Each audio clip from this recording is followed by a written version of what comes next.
Okay, we have two more presenters for you.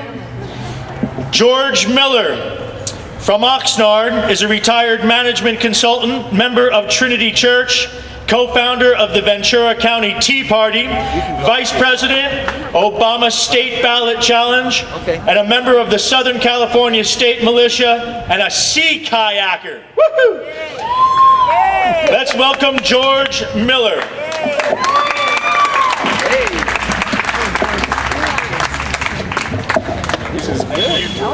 Hello, everyone. Hi. How do you top that act of all these excellent speakers? What's left to say? Well, I have a few things. I'm going to be short and to the point. The Ventura County Tea Party was founded to focus on fiscal sanity, return to a constitutional republic, free enterprise, and all that under God's law. Do you sign up to that? Yep. All right, so we're on the same page. Well, this talk is about the intersection of religion, the Constitution, and statutory law. As a Tea Party organizer, I'm a big believer in constitutional republic with a small r form of government, and I'm a child of God. I'm also a huge believer in religious freedom and the right of individuals and their whole families to live as they see fit, doing no harm to others, with the advice and guidance of their clergy and peers, not the dictates of an all-powerful government like we're seeing right now. I stress the importance of rights, religious or otherwise, given to us by God, not by any government, natural law, not human law. The Constitution, to me, was merely an exceptional, inspired political document that gave practical human ideas. It was very much written by pious and thoughtful men, not, as progressive would tell you, by secular people. This is still very much a Christian nation, founded on Christian principles, no matter what Barack Obama says. By the way, I hate being under the sign that mentions President Obama. As far as I'm concerned, we don't even have a legal president. And we're going to take care of that problem in a few months, maybe even sooner. As a Tea Party activist, I find it very interesting that some religious institutions have leaned towards support of progressive ideology.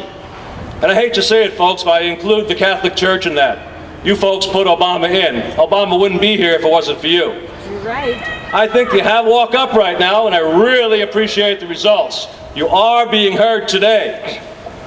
This is civil disobedience. This is the 10th Amendment in action. We are saying we will not comply.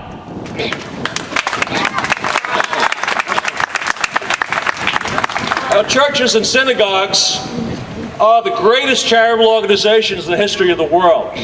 They do wonderful, wonderful things. I've seen evidence of that time and time again in this community. However, when we try to shift those responsibilities to a secular, progressive government, all kinds of terrible things happen. We unleash forces, arbitrariness, tyranny, and clumsiness of government into what should be a private effort, but isn't. The results have not been pretty at all, as you can see. We see favoritism, political expediency, out-of-control spending, debt, disincentives to produce, and of course a failure to take responsibility for one's own moral actions. We're seeing that in spades right now. Some of those violations are violations of the primary teachings of churches and synagogues. Some are just plain stupid, like what we have today. Now, I don't believe that non-church people should be forced to follow church doctrines, but conversely, neither should be religious people forced to violate their own beliefs, which we're being forced to do and which we're refusing to do. Now, if the differences are so great that they're irreconcilable, which they are, then we need to decide just what to do about it. We have now arrived at that juncture right here, right now, today.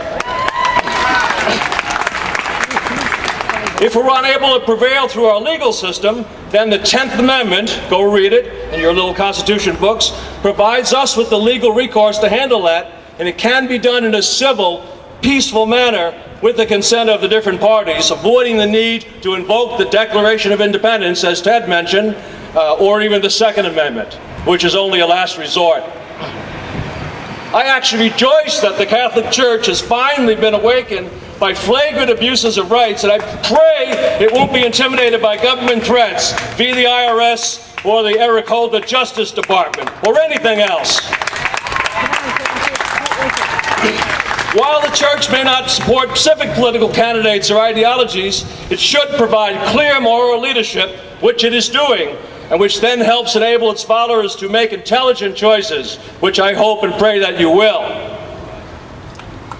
Now that the church is awake, I suggest that its members also turn their attention to literally out-of-control governments spewing out alarmingly wrong laws, such as SB 48, which my wife, who's an Oxnard teacher, simply did not believe would force her to teach homosexuality, lesbianism, transgenderism as equivalent and acceptable lifestyles, complete with little diagrams explaining how it's all done.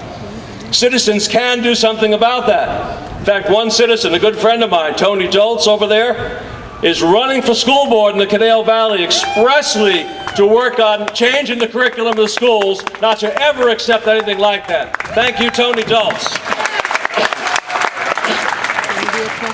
Now consider that the churches haven't always had the law in complete synchronization with their beliefs. For example, the infamous Roe versus Wade has resulted in approximately 50 million murders. And you're hearing this from a guy that used to support Planned Parenthood 30 years ago.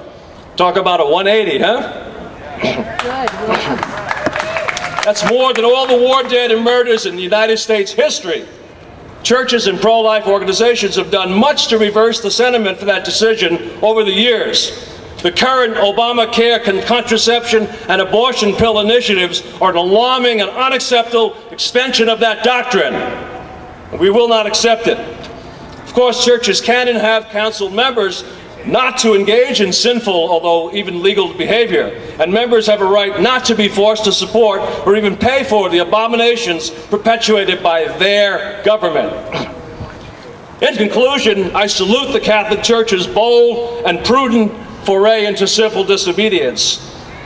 I ask not that God be on our side, but that we have the wisdom to be on God's side. Thank you.